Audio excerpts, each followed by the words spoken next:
Buenas tardes a todos los participantes. Me da un gusto poder compartir con ustedes esta tarde. Me están indicando que sí, me están escuchando. Les quiero presentar esta tarde a la doctora encargada de esta ponencia con relación a lo que corresponde el tema acerca del síndrome de Burnout, a la doctora Luz Mary Vargas Silva, docente de la Universidad Inca de Colombia, investigadora con relación a este tema, que va a ser muy relevante que ustedes lo conozcan, y también a la doctora Luz Esperanza Huitagro, quien es docente de la Universidad Piloto de Colombia. Queremos darle la bienvenida con relación a lo que corresponde el tema acerca del síndrome de Burnout. Permítanme hacerle la bienvenida a las doctoras de parte de la universidad, a las peruanas, y esperemos que todos ustedes puedan aprovechar esta ponencia que lo están haciendo desde Colombia. Entonces le vamos a dar paso a la doctora Vargas y a la doctora Vidrauro para que nos den alcances acerca de lo que corresponde esta ponencia. Buenas tardes entonces a todos. Buenas tardes, estamos entonces en directo desde Colombia. Mi nombre es Luz Mary Vargas, me acompaña la doctora Esperanza Huitrago. Las dos somos psicólogas, la doctora Huitrago especialista en psicología organizacional y yo soy, además de trabajar en psicología organizacional, candidata a magíster en psicología clínica y familia de la Universidad de Santo Tomás. Uno de los aspectos centrales que nosotros vamos a trabajar en esta ponencia tiene que ver con el síndrome del burnout. Reconociendo que este síndrome del burnout es uno de los aspectos fundamentales en términos hoy por hoy trabajados específicamente como proceso psicosocial dentro de las organizaciones, ubicado también dentro de los mismos riesgos laborales que generalmente están afectando la salud, no solo física, sino también psicológica de todas las personas. Las temáticas centrales que vamos a trabajar hoy son concepto del síndrome del burnout, la contextualización histórica, las características y sintomatología, la evaluación y la intervención psicológica. Varias son las definiciones que nosotros encontramos respecto del burnout. Una de las más interesantes tiene que ver con Gil Monte, que es un psicólogo experto en lo que es esta temática, pero además enfocado dentro de lo que es el behaviorismo o el conductismo. Para él, el síndrome del burnout entonces va a ser denominado como un síndrome de desgaste profesional, SDP, psíquico del quemado, SK, y es considerado para él entonces como una respuesta al estrés laboral crónico integrado por actitudes y sentimientos que generalmente son negativos hacia las personas con las que trabaja y hacia el propio rol profesional, así como la vivencia reiterada de encontrarse emocionalmente agotado. Una definición de Maslash y Jackson, que son dos psicólogas sociales en 1996 y que, como vamos a ver dentro de esta conferencia, son específicamente las personas que han diseñado la prueba de medición de síndrome de burnout. Para ellas es considerado una enfermedad laboral psicosocial que se caracteriza, estén muy atentos a esto, al desgaste emocional, la baja realización personal y la despersonalización que van a sufrir la mayoría de los profesionales que trabajan en los servicios sociales como consecuencia de las inadecuadas condiciones laborales de trabajo. Es importante que nosotros tengamos en cuenta que existen diferencias entre lo que va a ser el estrés y el síndrome del burnout. Recordemos brevemente que el estrés es una situación que vive el individuo y que le exige generalmente un altísimo rendimiento muy superior a lo normal que lo coloca en riesgo de estar enfermo. Pero esto es cuando nosotros hablamos de un estrés negativo, porque también encontramos nosotros que existe un estrés positivo, que es el que coloca a los seres humanos en una condición de actuación. Cuando hablamos de ese estrés negativo, se va a presentar en todos y cada uno de los ámbitos laborales y en todas y cada una de las actividades laborales concretas en las que se desempeñe el trabajador. Por supuesto, dependiendo de, uno, las condiciones laborales internas y dos, las condiciones laborales externas. Mientras tanto, vamos a encontrarnos que el burnout no aparece después de unos cuantos episodios de sobrecarga de trabajo, sino que por el contrario va a estar acompañado de una serie de complejidad de tareas y es la consecuencia del estrés crónico que presenta la persona cada vez que está expuesta a estos inconvenientes dentro de lo que son esas condiciones laborales que nosotros conversábamos. Se va a generar a lo largo de un proceso, pero el individuo no se percata de la existencia abierta del burnout. Generalmente va a confundir esa sintomatología con que simplemente se encuentra estresado laboralmente.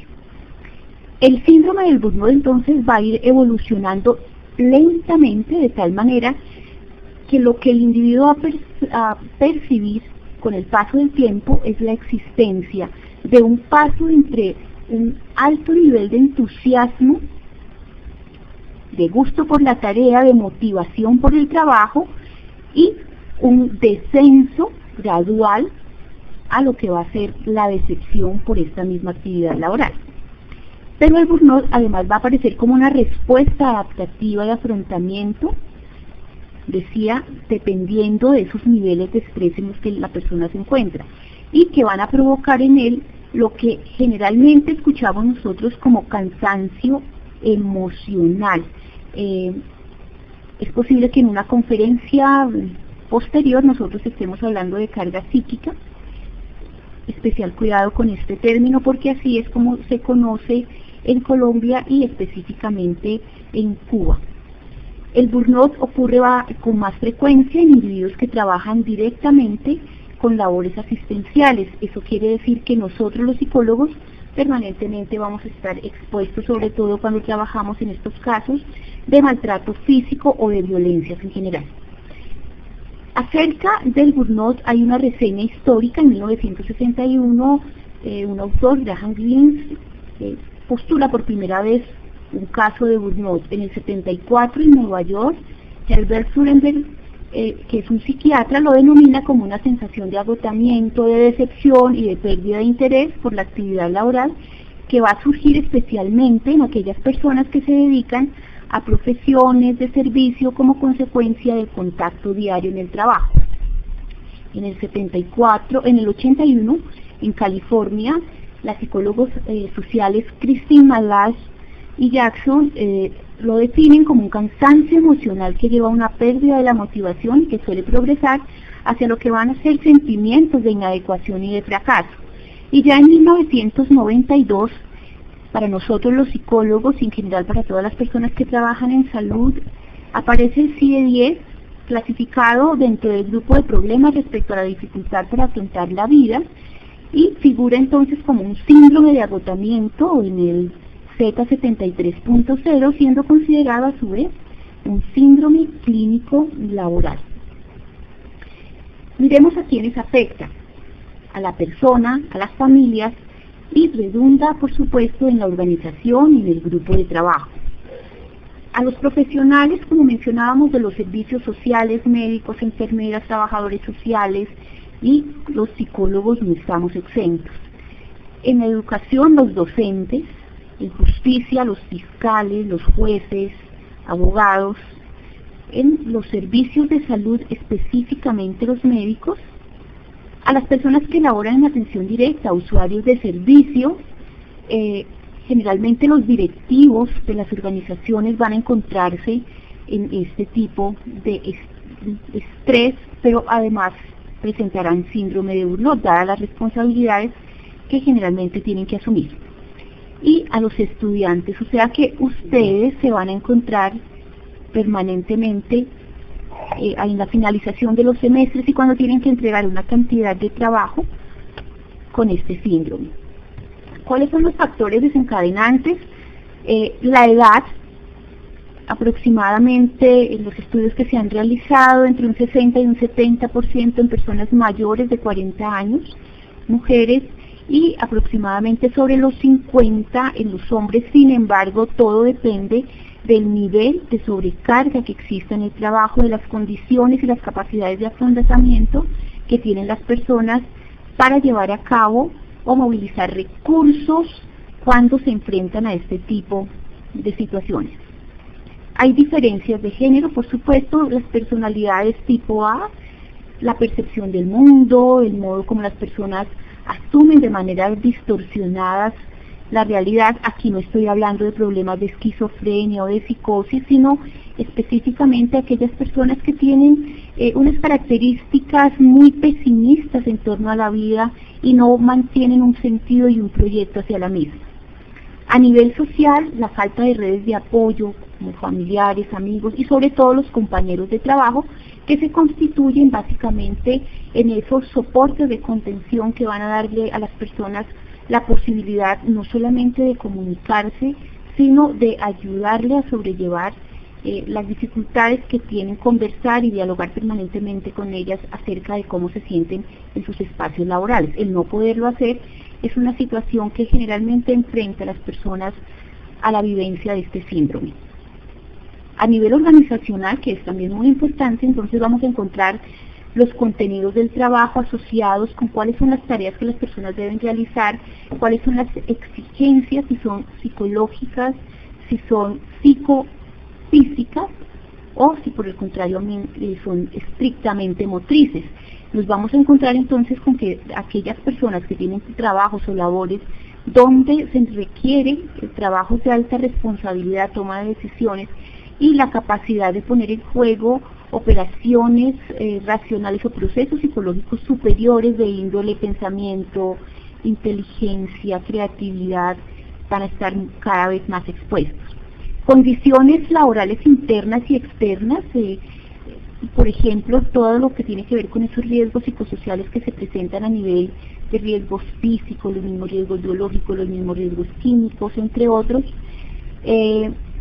La motivación, cuando las personas se sienten no motivadas por su trabajo, que es distinto a no estar satisfecho o no sentir satisfacción por el mismo.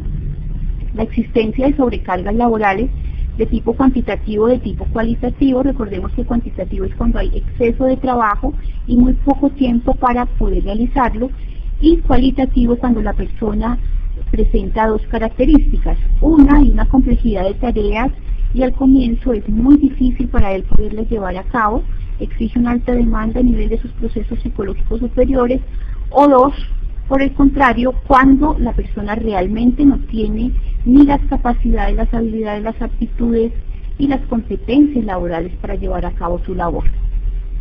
Nos encontramos también con situaciones de conflictos laborales que tienen que ver con los problemas de comunicación, con los problemas a nivel de los procesos de dirección, las relaciones de poder que se tejen en esos espacios y en general todo lo que nosotros encontramos como clima laboral en una organización. Son propensas al burnout aquellas personas que tienen sensibilidad y sentimientos hacia las otras personas, que son muy dedicadas al trabajo, aquí los llamamos muy acuciosos por el trabajo, las personas que son muy idealistas y que además de ello tienen como la perspectiva de asumirse como salvadores del mundo. Nos pasa mucho a los psicólogos cuando trabajando en los temas de las violencias queremos prácticamente generar un proceso de resolución de las mismas. También nos encontramos con personas que tienen una elevada autoexigencia y personas también con una personalidad de tipo ansioso. Existen 3 etapas del burnout. La primera etapa la consideramos nosotros sensitivo-subjetiva y se va a caracterizar por los siguientes aspectos. La persona maneja unos altos niveles de hipersensibilidad, de irritabilidad, hay alteraciones del sueño, bajo rendimiento, fatiga física, agotamiento, baja autoestima y tendencia a negativizar todo. Entonces, nada me sale bien, hoy las cosas no funcionan como yo siempre esperaba, no sé por qué últimamente siento que en mi trabajo no doy lo mejor de mí, y muchísima vulnerabilidad. Hay personas que son muy sensibilizadas y generalmente no guardan un equilibrio emocional y fácilmente logran irrumpir a tal punto que se quebrantan. cuando las situaciones pues así lo ameritan. La siguiente etapa del burnout es la psicosomática y se va a caracterizar básicamente por la presencia de ansiedad, de hipocondriasis. Entonces la persona generalmente va a amanecer todos los días enferma, siempre va a tener una dolencia que la afecta y que no tiene una etiología realmente física o somática, sino que es más de tipo psicológica. No estamos diciendo que en realidad no existan dolencias físicas, pueden existir, pero algunas de ellas también están dentro de la categoría de la hipocondriasis. Dentro de esas dolencias físicas es común los dolores osteoarticulares, muchas quejas sobre los dolores de rodilla, dolores lumbares, pero también nos encontramos con alteraciones de tipo gastrointestinales, problemas cardíacos de tipo taquicardia, cefaleas y por supuesto trastornos del sueño. Algunas personas asocian aquí también problemas a nivel de sexualidad. La última etapa, la etapa 3, es la etapa depresiva, que se va a caracterizar generalmente por la desilusión, la rendición afectiva. Siempre las personas van a sentir que el panorama que les espera no es el más alentador y que todos los caminos de alguna manera se encuentran cerrados. No puede reenfocarse en salir adelante, no ha construido un adecuado proyecto de vida, además a veces su vida en realidad no tiene sentido, hay sentimientos fuertes de frustración y algo que es característico, una ideación o una tendencia suicida. Recuerden que en la ideación pues simplemente la persona quisiera decir no, hoy no quisiera vivir, debería estar muerto, no vale la pena que yo esté con ustedes, etcétera. Y a veces hay intentos suicidas. 3 van a ser entonces las categorías de análisis que nosotros vamos a tener en cuenta cuando hablemos de síndrome de burnout. El primero, que es el cansancio emocional, denominado también agotamiento emocional, la despersonalización, que en la literatura ustedes la van a encontrar como cinismo, y la falta de realización personal.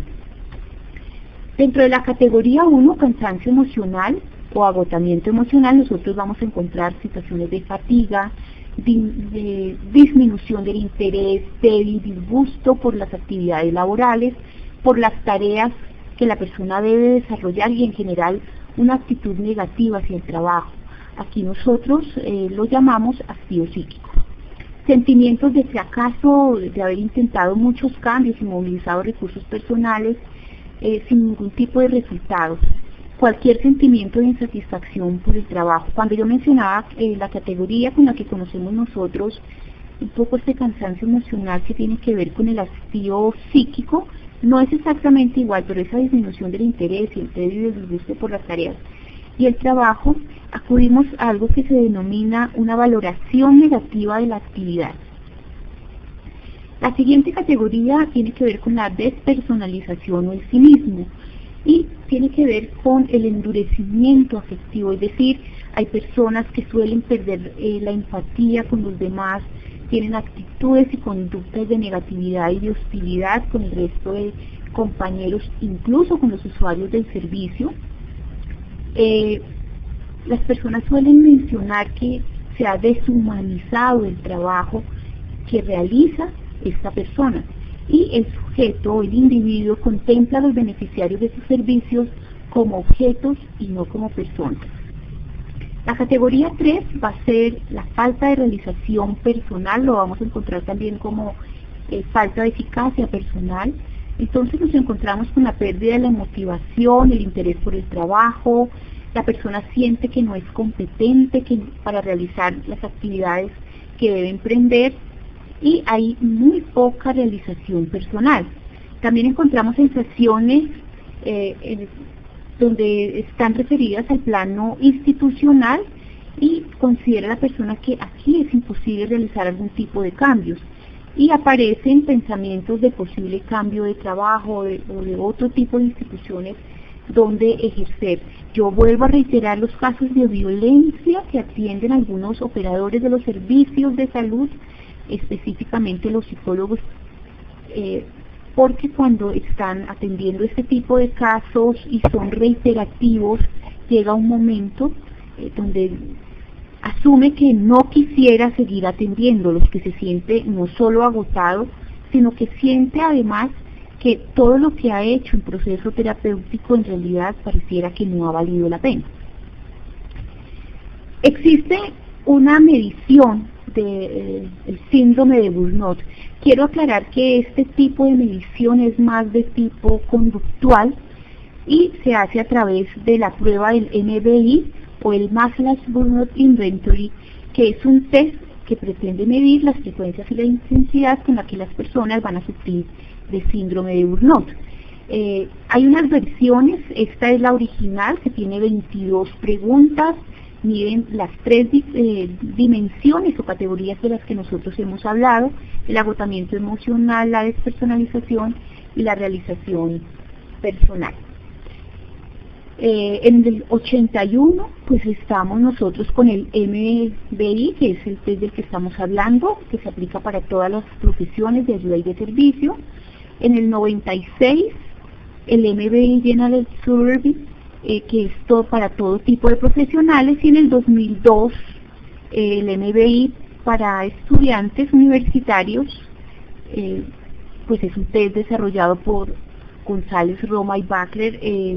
Más que desarrollado, es estandarizado por ellos en una versión más de tipo chileno. Esta escala que nosotros presentamos aquí es la prueba original del Maslow. Entonces, siempre que nosotros vamos a aplicarlo, debemos ser muy cuidadosos en las instrucciones, en el tiempo, en las categorías de análisis, pero asimismo en las dimensiones, en los modos de aplicación y en el modo de evaluar. Importante que nosotros en la instrucción simplemente coloquemos para las personas en el formulario que señale la respuesta correcta que crea oportuna sobre la frecuencia con que siente la situación en la que se está presentando los siguientes enunciados.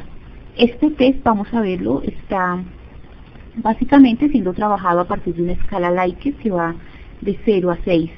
0 nunca, 1 varias veces al año, 2 una vez al mes o menos, 3 varias veces al mes, 4 una vez por semana y 5 varias veces a la semana, 6 todos los días.